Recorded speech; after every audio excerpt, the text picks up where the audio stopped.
I'm Dom Nichols, and this is Ukraine, the latest. Today, we bring you updates from the battlefront, analyse events this week in New York at the UN, and discuss quite why Ukraine has asked Germany not to send any more tanks.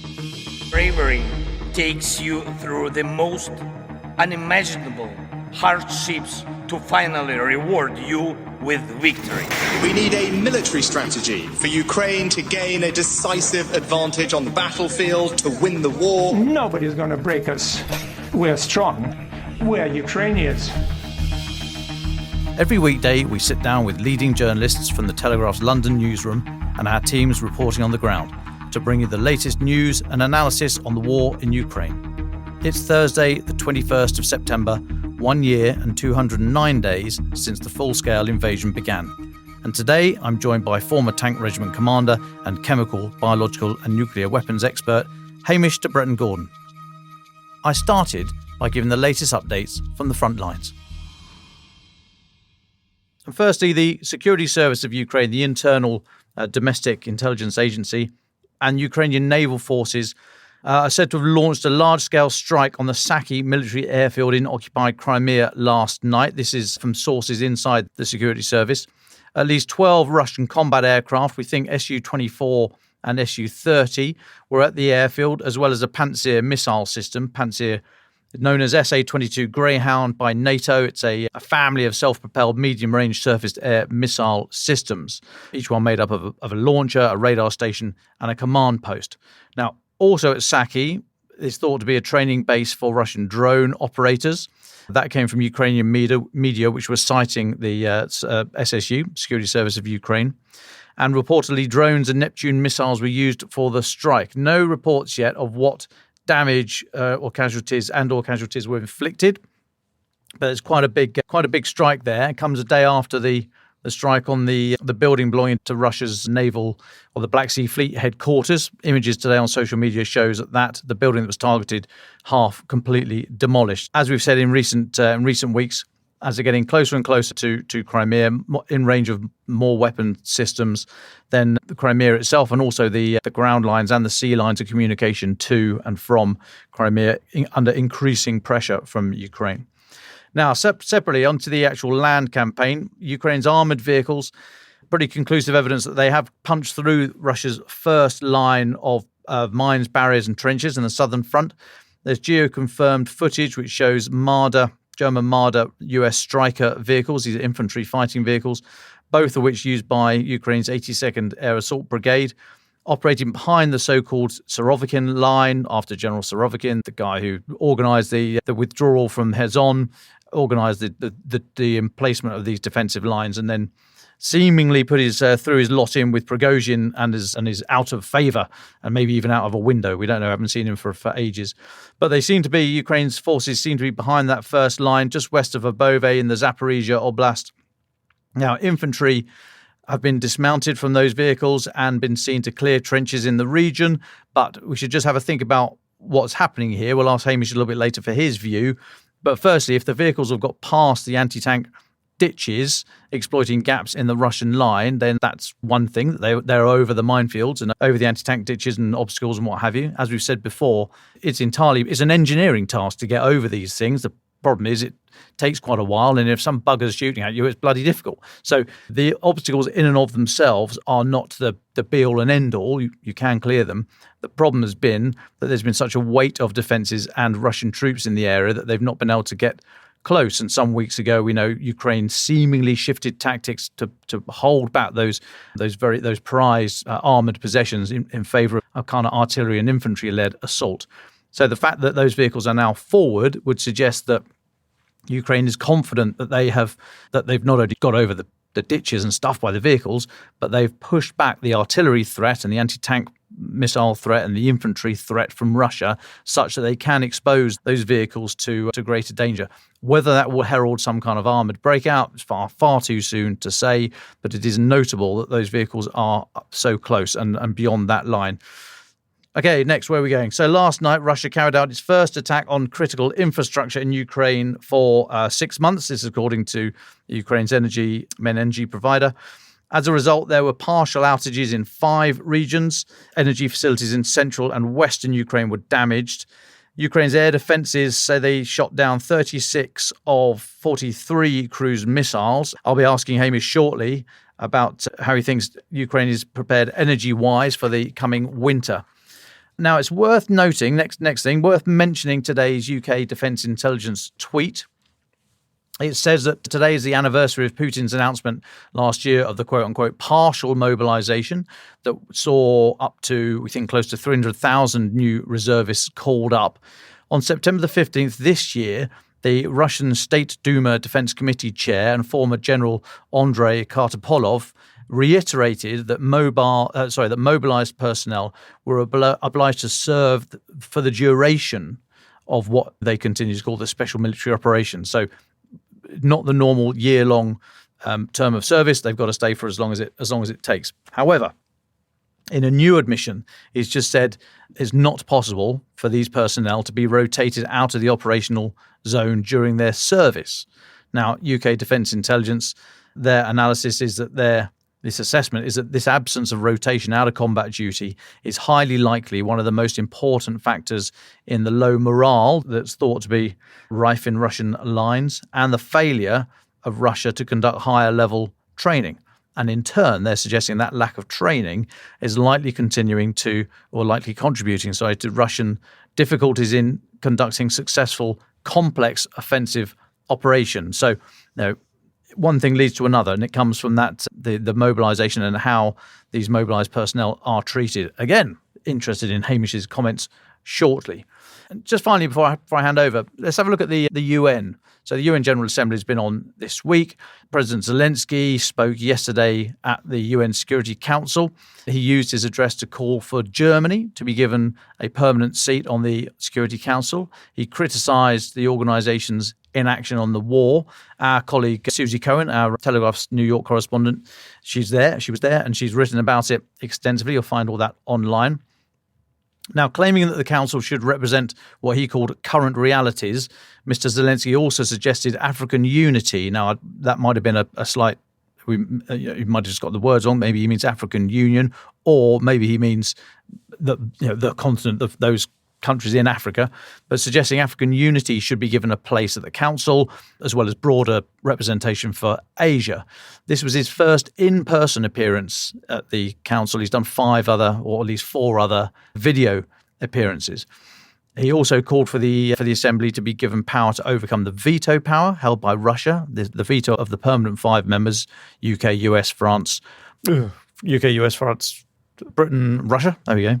Didn't have to take my shoes off. The veto can stop anything, and that's the biggest problem at the moment. But President Zelensky said, it is impossible to stop the war because all efforts are vetoed by the aggressor. And he added the Security Council is ineffective. He said, the years-long discussions on UN reform must be translated into a viable process of UN reform, and it should not only be about representation here in the Security Council, the use of veto power. That is what requires the reform. Now, he was sitting directly opposite Vasily Nebenzia, who's Russia's ambassador to the UN, and he said, we should recognise that the UN finds itself in a deadlock in the matters of aggression. Humankind no longer pins its hopes on the UN when it comes to the defence of a sovereign border of nations. Mr. Zelensky finished by saying, world leaders are seeking new platforms and alliances that could reduce the disastrous scope of problems that are met here within these walls with rhetoric rather than real solutions, with aspirations to compromise with killers rather than to protect lives. Lives should be protected uncompromisingly. Now, throughout all that, and you'll find the footage of social media and elsewhere, our website. Sorry, I should say that first, shouldn't I? Anyway, you'll find the footage. Throughout the session, Vasily Nebenzia, who, as I said, Russia's ambassador to the UN, he was fiddling with his phone, fiddling with the pencils on his desk, or just staring blankly ahead. But before Mr. Zelensky spoke, there was a really interesting, really terse exchange when Mr. Nebenzia had objected to the speaking order that allowed President Zelensky to go first ahead of council members. He said the Albanian president, Edi Rama, who's this month's council president, was trying to turn the meeting into what he called a one-man stand-up show, which is probably a joke aimed at Mr. Zelensky's past as a comedian, but it's difficult to know as jokes are supposed to be funny.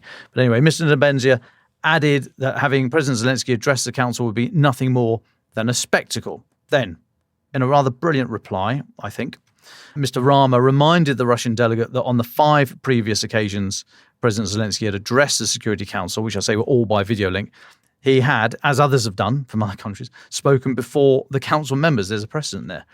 So Mr. Rama then said, I want to assure our Russian colleagues and everyone here that this is not a special operation by the Albanian presidency, nice touch, but the continuation of a long and well-established practice of this council.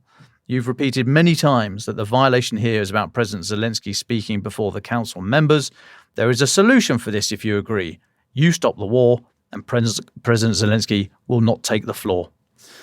Which I thought was quite a good put down. Hamish, welcome back to the pod. What caught your eye from the proceedings in New York this week? Yeah, hi. Good afternoon, Dom. Welcome back this side of the pond. Good afternoon, everybody. Yeah, I think it's been a really interesting week at the UN.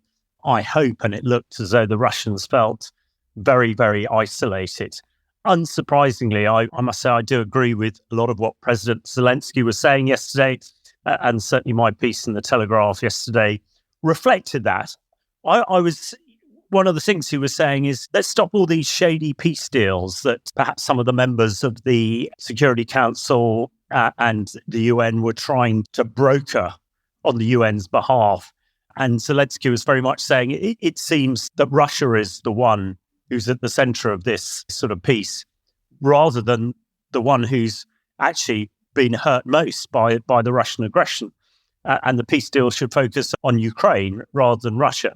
And I think he's absolutely right. And I quite agree. The Albanian president's comments were absolutely to the point and very on message.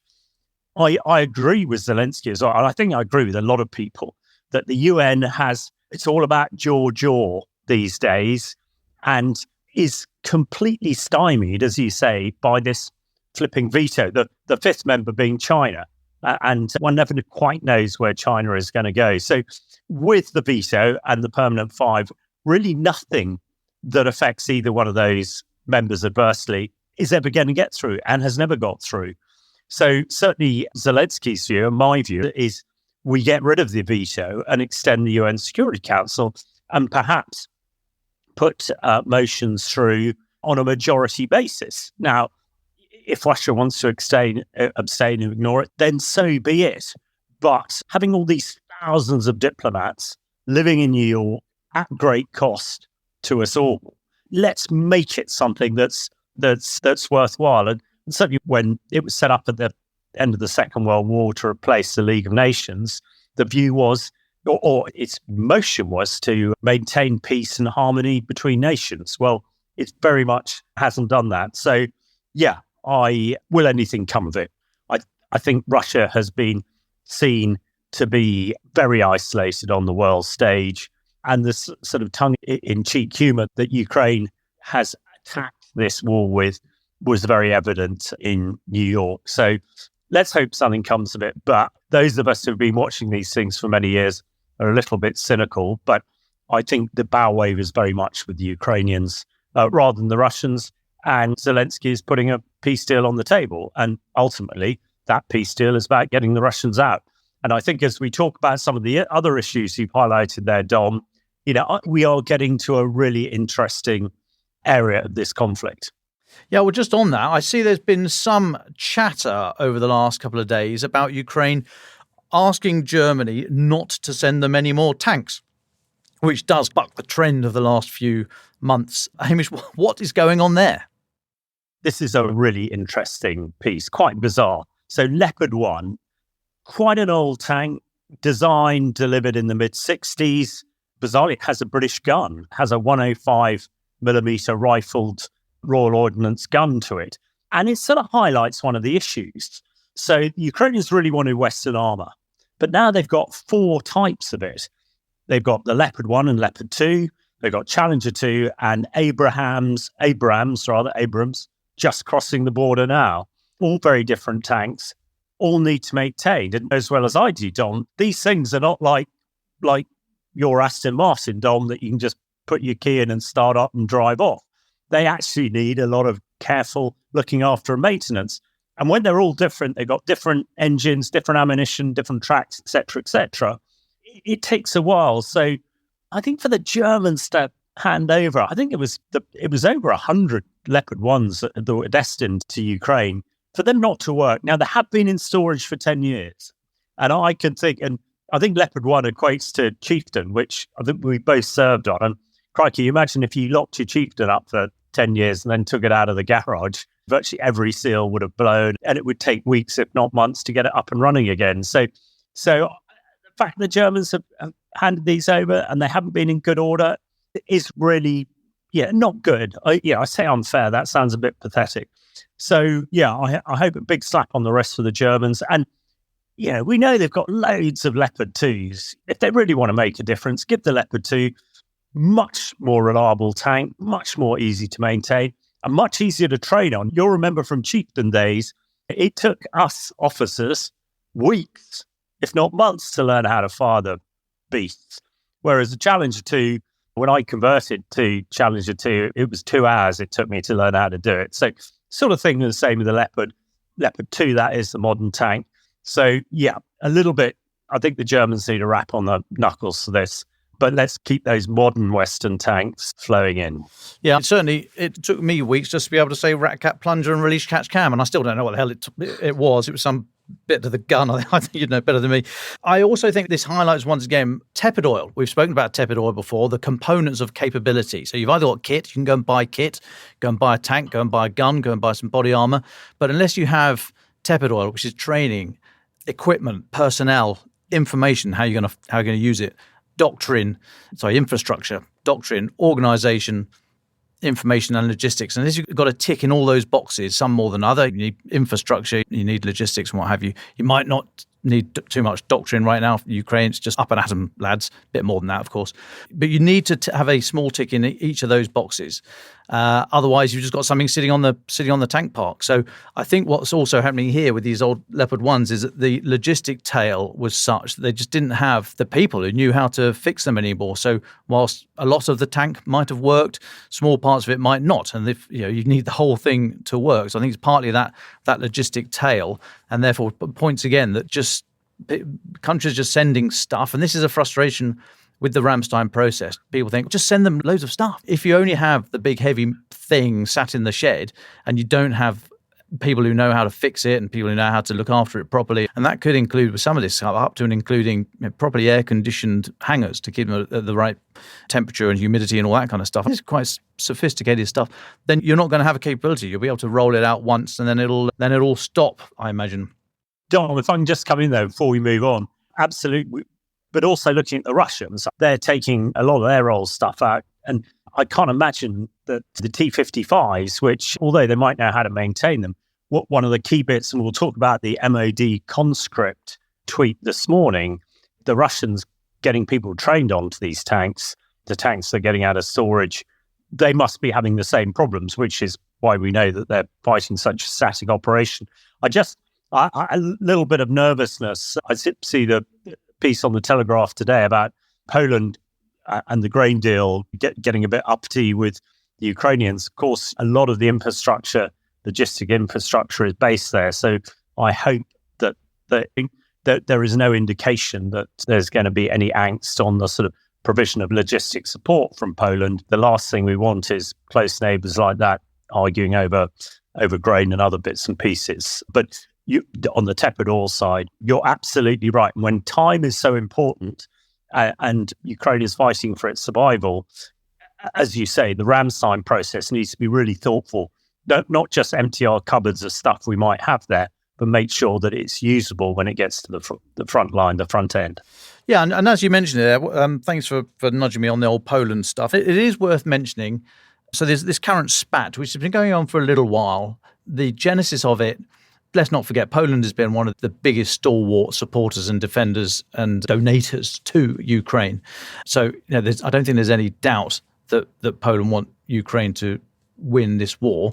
There is separately the politics going on of grain because of the difficulty in getting grain out of the Black Sea. A lot of it is going by road, and a lot of that is then going into Poland, which, because it's costly to push it further, and would be good if the EU or someone else, but probably the EU, could pay to get that grain further afield. But if it can't, and it just floods the markets in Eastern Europe, then of course that's damaging for Poland and some of the other allies there. So that's the genesis of it, that Poland's getting no difficulty, nothing wrong with them having this opinion that their industry is impacted there. I think there is a role for the EU. The idea that they're going to withhold weapon systems, I think that is mischaracterizing what is happening. I think what they've done is they're up to date with what they've promised and pledged, and as we said, there's no point just sending any old tut. They've sent and promised what they can, and I think they've come to a kind of natural pause point before they think, what else can they send? That's being characterized as, they're not going to give anything else. I mean, you could say the same of any country who's up to date with what they've pledged. Britain sent a load of Storm Shadows. We haven't sent any since those batches a few months ago. That's not being characterized as Britain is withholding Storm Shadow from. It's just a little bit daft there, I think. We need to be a bit careful about how to interpret the headlines. Let's not forget also that there are elections, I think October the 15th, elections in Poland, so there's probably a little bit of grandstanding, and people got to be seen to be tough and have an opinion on this subject. So let's just take everything with a grain of wheat on this subject. But I don't think there's any doubt at all that Poland is one of the most stalwart allies to Ukraine right now. But just generally, Hamish, how do you see the war going at the moment? Is there time for anything significant before the wet season arrives and then winter races in after that? How do you see it's going? Yeah, Tom, and I think it's really timely to discuss it with those sort of things in mind. It's been interesting that the Ukrainians have been pretty quiet for the last few weeks about the offensive. So I agree with your analysis at the beginning of the pod that actually the breakthrough that they're announcing today, the fact we're seeing Marder and Striker vehicles through the breach, as it were, is hugely significant because, as you said, what Ukraine wants to avoid is these key vehicles being in direct line of fire from Russian artillery and tanks that were. So it would suggest that they have now secured a significant breachhead and through the major obstacle belt. There's a piece today on the Telegraph Twitter feed about 30% of Ukraine is mined. So to get through this massive minefield, the Sorokin line, with these key marked vehicles is significant. And I think then when you tie it into the MOD's and Intel post today about conscripts not being able to be rotated out of the line, we know that these conscripts are barely trained. I mean, morale must be absolutely shocking. But I think most importantly is, in order to have a viable force, you have to cover all the tepid oil, as we've said, and training is absolutely key to it. So for Russia, we know Russia has been struggling with what we call a strategic reserve. This is a reserve, if you like, held at the back that is full of armor and helicopters and all the rest of it, who can move rapidly around the Sorokin line to, if there is a breakthrough, to shore it up. Now, it seems that the Russians don't have that. And the fact that the Russian army is now full of conscripts who have no training and can't even come out of the front line for a bit of an R&R in training backs that up. So I think that what we're seeing is potentially very significant. But you absolutely nail it. I think that there was an American general last week saying there was 30 days left of sort of what we would call armored maneuver fighting before the weather clams in. So there is a bit of an expedient there to rapidly move forward. But it's the fact that the Zaporizhzhia area, it's broken through potentially. I mean, there was talk yesterday, I meant to mention earlier in the UN, that Biden is potentially going to unlock ATACMS. This is long-range precision artillery, basically, which is key. I mean, at the moment, stand fast, Storm Shadow, but at the moment, the key bits of artillery that Ukraine has is the HIMARS, which is long-range precision, but only gives you sort of coverage to 30 or 40 kilometers out. So, which means that if the Ukrainians can keep the key Russian artillery 30 or 40 kilometers away from its breakthrough, then it can protect these marked vehicles. If you throw in ATACMS, then you extend that range even further. And let's hope that Biden will relent on that. I think we're expecting to hear something today or tomorrow on it. So as with 30 days or so left to go, maybe it'll be extended a bit longer, who knows? That will be key. Although, having said that, I think if they do manage to break through and make major inroads into Crimea, the going in Crimea, and what I mean by going is the ability for tanks and other armoured vehicles to move, is slightly better than it is because it's flatter, and I understand the terrain is slightly easier. But having said that, come sort of November time, one anticipates manoeuvre because of the ground is going to become more difficult. But yeah, the fact it's been quiet and now talking about it, yeah, let's hope that this might be the key breakthrough that everybody's been hoping for a while. Yeah, just to finish that point, so this breakthrough to the way in the Zaporizhia region is not hugely deep at the moment, but then that's because it's been fighting against the first line of Russian defences. And you mentioned a strategic reserve there, and we don't think Russia has a strategic reserve because if it had, there's a good chance we would have already seen it to try and plug this gap. So firstly, what's a reserve for? It's absolutely that. It's to plug gaps where the enemy are breaking through or to exploit successes. Now, Russia's not been on the offensive really to any great degree for months now, so there's no successes to exploit. So any big reserve would be there to stop a breakthrough by the enemy, i.e. Ukraine. So for this salient to be slowly and steadily increased as it is, it's either because Russia is happy to allow that to happen, and by happy, maybe there's the mother of all ambushes going to come. I doubt it, but possibly. Or maybe they're happy that winter's about to set in, so that will do for the advance, and they can try and shore it up in the meantime. Or they are not happy for it to happen, but they can't do anything about it. And the means at your disposal to do something about it would be a strategic reserve. Now, I happen to believe that Russia is not content to allow this salient to build and for allow them to get through the defensive lines and start using their armoured vehicles and what have you. So I think it is the latter. I think what we're seeing here is the evidence that there is no real strategic reserve because they should have shoved it in there to try and push the Ukrainians back and then hang on for winter. So I think what you said is absolutely right, Hamish. I don't think there is a strategic reserve. But whilst we're talking about winter, just recently the authorities in Kyiv have been saying that they are, if they've not used the word confident, that's the mood music they've been allowing to get out there, the narrative, confident about the energy levels that they have got in reserve to hold to see them through the winter. If the scale of Russian attacks on the civilian power network is anticipated to be similar to last time they committed that particular war crime. Power. You've been looking at the Zaporizhia nuclear power plants and others to a great degree. What's your assessment of Ukrainian energy reserves going into winter? I think very interesting, Dom. Overnight, last night, for the first time in 6 months, the Russians targeted the power output, the power network in Ukraine, and we understand there are 5 districts currently without power at the moment.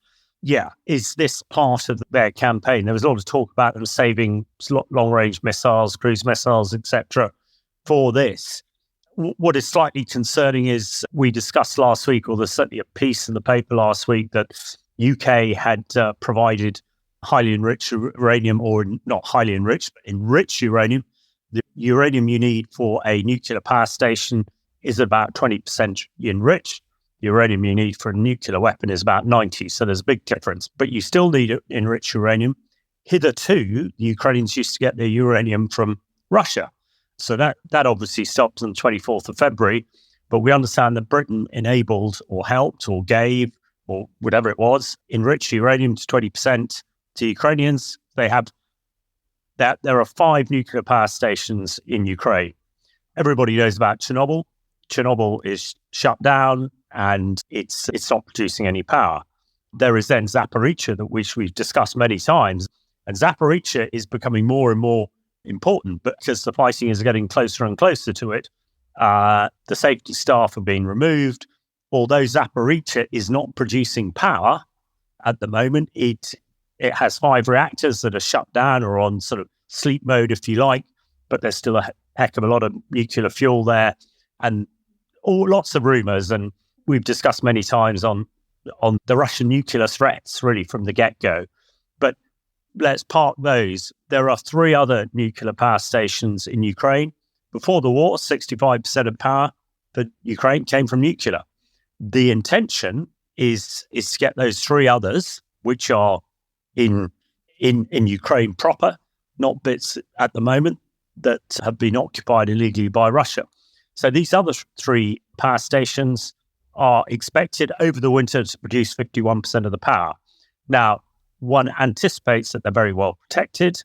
Their design, they're relatively modern, and they are very resilient to, they're actually designed, if an airline or a plane crashes into them accidentally, they're not designed to be attacked. They're not an immediate concern. And they're probably more resilient than conventional sort of power stations. But we know that Ukraine's lost an awful lot when the Kakhovka Dam was blown up. And I saw a ridiculous post from the Russian embassy in the UK yesterday reiterating that Ukraine had done that. But anyway, that's a different issue. So the concern would be is if, with all that power coming out of the nuclear power stations, the Russians then again start to attack that.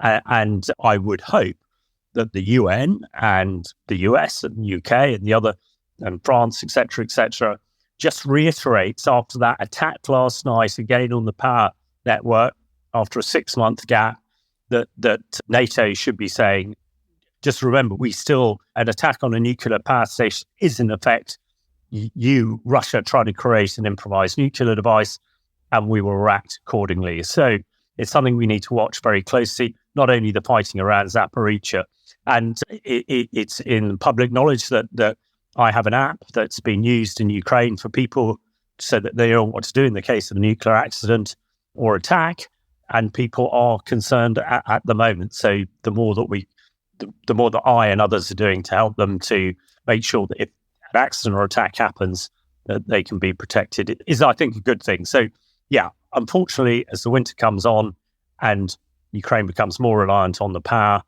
that no doubt the Russians will try and interdict it. But slightly going back to our previous conversation about the offensive, and we are seeing more and more what I call special operations, SOE as I called it, and various things I've written about. This is Ukrainian allies working behind the Russian lines, having a real impact. I think only today or last night, another attack on a Russian airfield in Crimea with 4 or 5 significant Russian jets on it. We don't know what's happened to them yet. The ability of the Ukrainians to interdict the Black Sea Fleet, ammunition dumps and fuel storage facilities in Russia going bang.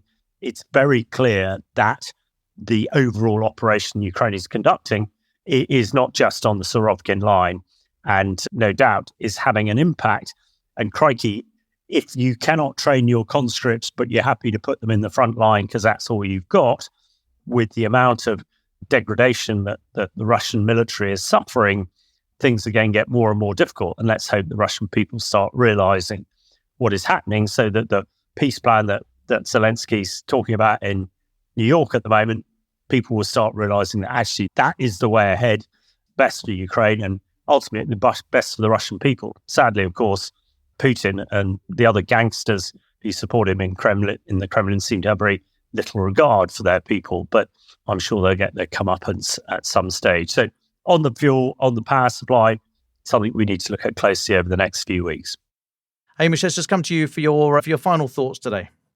Yeah, thanks, Dom. A very good friend of mine is the previous DSACR, commander of NATO in Europe, General Richard Sharif. He happened to be my squadron leader in the first Gulf War, and we speak regularly. He did tell me that he hadn't had me on the pod recently, and I said, didn't get the Guernsey to go to the States, but that's, but he did say he relies on his information about Ukraine almost solely from the pod. So, Dom and the team, you have a very significant who is always keen, and I'm sure he'd be keen to give his views as well. But I suppose my final thought is seeing everything that's happened in the UN over the last week and seeing what's happening in Ukraine at the moment, and also all the other stuff that's going around the world, just in this country, but the whole world. I just hope that people are not tiring and not losing their nerve and not losing their focus. And we must support Ukraine to the end. And that is what Biden said in the States this week. And it's what King Charles and President Macron have said today in Paris. We must see it through. Sometimes these words necessarily don't resonate right throughout the strata, as it were. So, my abiding thought and plea to everybody is to keep the faith, keep supporting Ukraine to the hilt, and the sooner we get this over, the better, and the sooner that we can all start concentrating on other things that are vexing us at the moment. Last week, during our tour of the United States, I visited Picatinny Arsenal in New Jersey. This is the location that builds and produces current weapon stocks and also develops munitions for the future. It's also the part of the US Army that organises the delivery of military aid out to Ukraine. I had a sit-down interview with Brigadier General John Reim, who's the commanding general of the armaments and ammunition bit that develop today's weapons, and also Chris Grassano, who's in charge of the development command, that's tomorrow's weapons. Here's our conversation. So we're here at Picatinny Arsenal in New Jersey. I'm very honoured to be able to talk to Brigadier General John Reim and Mr. Grassano from the Joint Programme Executive Office, Armaments and Ammunition, and the Development Command Armament Centre. General, Mr. Grassano, thanks so much for taking some time to speak to the Telegraph. I'm really interested to dig into the industrial and logistic and support side of the war in Ukraine specifically, but just generally how we think about sustainability and the industrial requirements of modern warfare. So if I may, General, if you could just describe for me your command here, the spread, the roles and responsibilities, and what a typical day looked like before February the 24th last year. Sure. Brigadier General John Reim, I've been in the chair since June of last year as the JPO. I'm also dual-hatted as the commanding general of Picatinny Arsenal. Our principal focus prior to the start of Ukraine was supporting Army modernization priorities, as well as Army readiness requirements, both armaments and ammunition.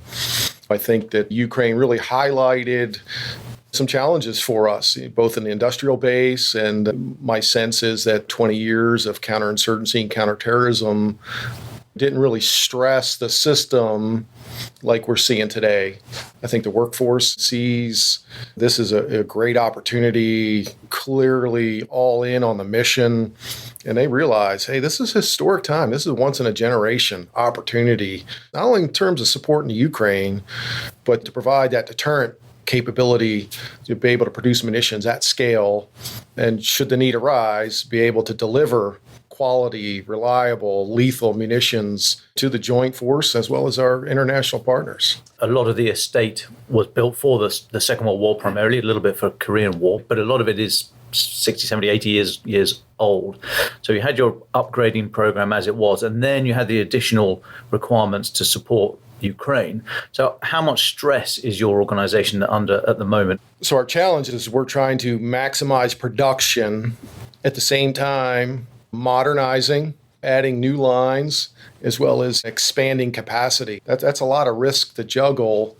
I think the good news, though, is we've got bipartisan support. We're getting sufficient resources.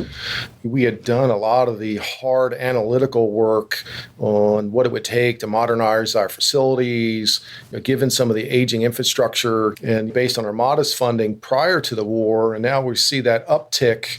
We were able to leverage all that analytical work to then quickly accelerate.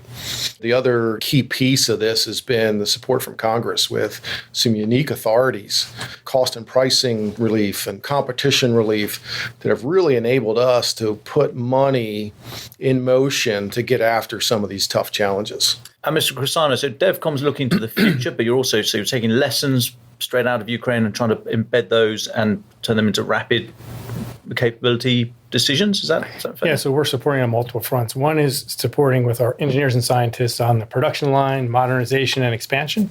So it takes a lot of engineering talent to design these new production facilities, right? And our engineers are there to help support installing them, getting them eventually spun up to speed, and qualifying the rounds that are going to be coming off of those lines. In addition to that, we also are providing other scientists and engineers to support the development of alternate sources of materials, verifying the quality and inspection requirements for all the materials that are coming in, both raw materials and end item products. So we're verifying the safety aspects of things that are being brought in as well. in addition to looking forward in the future. So we're getting lessons learned out of the Ukraine, right? And that's helping inform us on what that future operating environment is going to look like and what are the systems and capabilities that we're going to need going forward into the future. So we're starting to lay the groundwork for the science and foundation for that now, to look for exploiting the vulnerabilities that are out there and available and that future transparent battlefield, and then looking back and saying what capabilities can we bring to bear against that, and when do we need to start making those investments now. As General Reim mentioned, as they're going out looking for more sources, our engineers and scientists are traveling with the teams as they're doing surveying in different countries around the world to look at the facilities to make sure that we think they're going to be able to produce the things that we need. And how do you ensure, you talk about liaising and working with facilities overseas, how do you ensure the safety standards and just the industrial standards are met? Because you're now talking about a process, much of which is outside your control, is it not? Yeah, so we can't control the environmental aspects of the other facilities in other countries, right? But we're there to make sure that the ammunition, that the equipment that's coming off of those lines are going to satisfy the quality requirements and the reliability requirements that we're going to need to satisfy, our needs or the needs of any user that's going to use that equipment. And General, are we able to put some numbers on this? So in terms of, say, 155 mil ammunition, artillery ammunition, could you give me a flavour for what was business as usual before, and what you're at now, and what your aspirations are for the future, and what the cost is, financial and elsewhere, of getting up to that level? Sure. So when the conflict first started, we were roughly at 14,000 a month was our capacity. Today, we're at 24,000 rounds per month. Next month, we'll be at 28,000 a month. By the same time next year, we'll double that again as we realize some of these key investments that we're making and expand capacity with a new facility for metal parts. That'll be an additional 30,000 metal parts per month. We're expanding capacity up in Canada. That'll be an additional 15,000 rounds per month coming out of there, just in terms of metal parts. Here in short order, we're going to be at 85,000 a month. And so that increase, you're talking about a six-fold increase up to circa 85,000. Back through the supply chain, when you're talking about all the energetics, the metal for the rounds, for the driving bands, everything, the personnel, where are the pinch points? Where are you looking at and aiming off for in the future? Yeah, so when we first started, metal parts was the rate limiting factor. And so we were all in on, hey, that's what we got to address. That's the kind of critical link. If we want to go fast and deliver capability, we got to address the metal parts aspect. And so we had that concerted effort. We made some facilitization at Scranton in our existing facilities. We added shifts. And so that was really what has enabled us to go from 14 to 28,000 a month. I mentioned partnering with other industry to facilitize and expand capacity there. We'll realize some of that. We got the brand new facility going into Mesquite, Texas, another 30,000.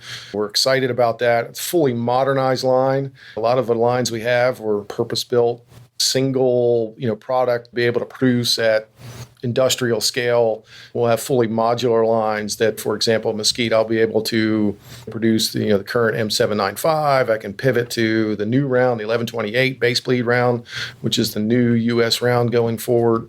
So that really offers a lot of unique opportunities for us to have a modular capability that can produce multiple things for us.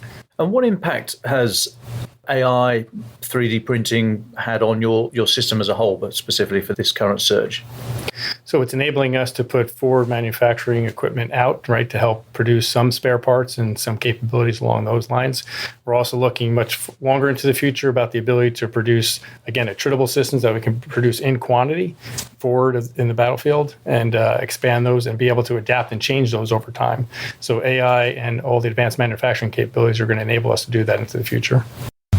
Yeah, from a production perspective, we got a really neat pilot effort that we're working jointly together on, where we're leveraging AI, ML technology, really from the medical industry. But right now, we're stressing our radiographers. And so at the tail end of production of load, assemble, pack, we do a final X-ray inspection on the quality of the metal parts, make sure there's no cracks, and you're looking for voids and piping and other critical defects with the explosive fill. And we've got really good data sets of what right looks like and what critical defects look like. And so now you can really reduce that burden on our radiographers We're looking at right now we're at 24,000 a month. And what does that look like at 85,000 a month? And so I think this will really take a lot of the burden off. And if we're successful with this on the production front, we want to scale this across the munition enterprise. So we're excited about this effort. And that's come from the medical sector on the radiography Sure, side. yeah. Wow. And this is all or primarily aided by that big spike in funding that we saw earlier Sure. on. And that's over how many financial years is that stable? And where has it not yet been voted in? I'm not sure how far ahead your budgeting cycle works. So most of the funding we're getting now, whether it's tranche replenishment funding or supplemental, we're getting 2-year funding. And so a lot of the key investments that we're making now is for production capacity and production modernization.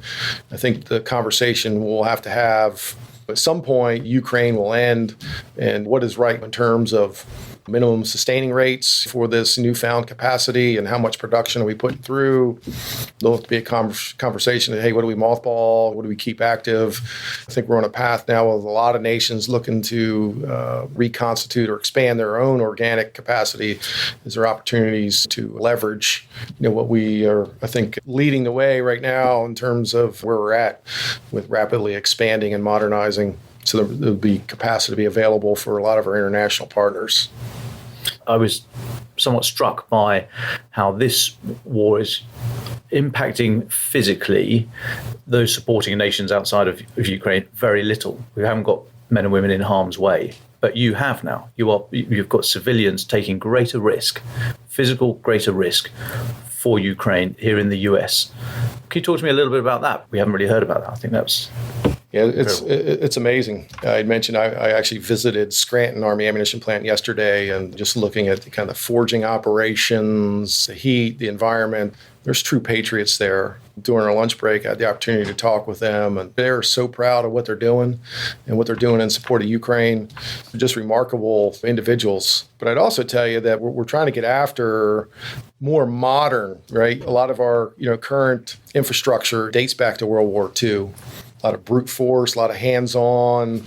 And so, we go fully automated, and so be a different workforce. Some of the concepts we talked about earlier about kind of safe separation and graceful degradation and removing, people from energetics. They're all concepts that we're applying as we design and build these new facilities going forward. We're certainly appreciative of the work that they're going to be doing and for the foreseeable future until kind of realize some of these newer production lines, modernize, robotics. So we're excited about that. And in terms of physically sending the stuff out to Ukraine once it's been voted or once it's been a presidential drawdown, how do the mechanics work? Do you have to inspect things here before it goes out, or how does the physical side of supply work? So on the physical side, we're really partnered with our Joint Munitions Command. They're an element underneath the Army Materiel Command in terms of receive, store, issue. They handle the transportation piece. We talked a little bit about stockpile reliability, and they have real-time information on kind of quality status, condition code of the munitions. And so when those presidential drawdown decisions are given, they'll move the stock, ensure it gets to the right places and the right quality going forward. And then it's on us then on the backfill piece and how we approach that, whether it's the kind of new we were talking, is particularly if we give up some of our older inventory.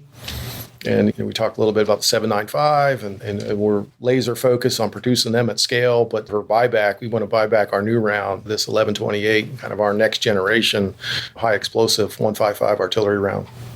And Mr. Grassano, we were talking earlier on about how just the scale of, as we're seeing again, industrial warfare, you've got so many different natures of ammunition in close proximity. What lessons are you taking forward to ensure that there's as much safety as possible? So if a facility is hit, then it's not all going to go up and we call it great destruction and loss of personnel. What lessons are you taking from the war on that front? So we have a lot of safety protocols that are put in place with explosive safety arcs, right, to making sure that as we're designing and building these new facilities, that if there is a mishap for some reason, that there's not going to be what we call like sympathetic detonation, right, or things aren't going to propagate beyond the contained area, whether it's physical structures that we put in place to contain some of the explosives in the production environment, in addition to the safe separation distances. So there's a huge amount of intellectual capital and intelligent folks we have that have been doing this for decades who really understand all all those nitty gritties. And there's protocols that we follow for each of those design facilities. So that's going to help ensure that going forward in the future, that if there is a mishap, that it's contained. And as General Reim had mentioned there, looking at graceful degradation, right? So we have separate lines so that if we do have a line that goes down for some reason or another, we have alternate lines that can continue on with production. And I understand that Picatinny Arsenal is the place that learned all the lessons about safe handling, because in 1902 you were hit by lightning and the whole place went up. And from that many of the processes and systems and regulations are in place today. Yeah, I mean, Picatinny's been involved in, there's a picture of it up there. Picture, I keep it there for a reason. I look at it every day. And so actually, Picatinny's got a rich and storied history going back 2.5 centuries. So back in 1880s, when it was originally established as the Dover Powder Depot, right, and soon after it turned into Picatinny. And ever since then, we've been supporting basically every major war since World War I in one way or another, whether it's directly with production or research, development, and engineering. So we've had a presence here in northern New Jersey for quite a long time. And that's where all this intellectual capital is based at. Taking that safety model further and extending it overseas as you're working with allies and partners overseas, how far are you able to ensure security and safety, physical safety of the equipment you're supplying? Bear in mind, it may have been produced with TNT or a more energetic compound. And how far are you able to influence allies to put in place some of the procedures and regulations that you would have here? So we can only take it to the point of delivery. Right after that, it's beyond our control anymore. But we have a number of systems and software calculations that are in place that help ensure that if here's a bulk amount of explosives that you're going to be storing, and it'll tell them how and when they should be storing it, the separation distances, how much net explosive weight they can put in certain areas. So we provide all the guidance and assistance with that. But at the end of the day, the users have to decide what meets their needs. And just to finish off with, I'm interested in your view of the future. So it sounds as if this establishment, your two organizations, is the embodiment of the amateurs talk tactics, professionals talk logistics, if I may. Mm-hmm. So what's this place going to look like in a year's time and 5 years' time? How much of the lessons that you're identifying now are you going to be able to take into business as usual? How much will this change in the next 5 years? King of Battle's back, right? And so I think Ukraine has really shed the light on the importance of a lot of things we do here. A lot of times we tend to focus on capability, right? The big shiny platform, the end item, it's sexy, it briefs well, it sells well. You look at the glossy brochures, but I don't have the things that go bang or boom. It's a big paperweight, at the end of the day. And so I think we're back to a more balanced, conversation of capability versus capacity, in the right amount, in the right spot, going forward. And I think what we provide, in terms of that capacity to bring reliable and safe munitions for our platforms, for individual weapon systems is important going forward. And the recognition that, hey, we're designing the Army of 2040, our industrial base in a lot of aspects is from 1940. And so I think folks have recognized that challenge and, are kind of leveraging the opportunity that our support to Ukraine has given us to exploit that opportunity, not only to rapidly support the Ukraine, but also for us, both from a deterrence perspective, but then also to be able to produce at scale when required. Mr. Grassano, General Reim, thank you so much for your time today. Thanks for talking to the Telegraph. Thanks. Awesome. Thanks for coming out and spending time with us. Ukraine the Latest is an original podcast from the Telegraph. To stay on top of all our Ukraine news, analysis and dispatches from the ground, subscribe to the Telegraph. You can get your first 3 months for just £1 at www.telegraph.co.uk/Ukraine the Latest. Or sign up to Dispatches, our Ukraine newsletter, which brings stories from our award-winning foreign correspondents straight to your inbox. We also have a Ukraine live blog on our website, where you can follow updates as they come in throughout the day, including insights from regular contributors to this podcast. You can listen to this conversation live at 1 p.m. London time each weekday on Twitter Spaces. Follow The Telegraph on Twitter so that you don't miss it. To our listeners on YouTube, please note that due to issues beyond our control, there is sometimes a delay between broadcast and upload. So if you want to hear Ukraine the Latest as soon as it's released, do refer to podcast apps. If you enjoyed this podcast, please consider following Ukraine the Latest on your preferred podcast app. And if you have a moment, leave a review, as it helps others find the show. You can also get in touch directly to ask questions or give comments by emailing ukrainepod@telegraph.co.uk. We do read every message. You can also contact us directly on Twitter. You can find our Twitter handles in the description for this episode. Ukraine the Latest was today produced by Giles Gear and Elliot Lampitt. Executive producers are David Knowles and Louisa Wells.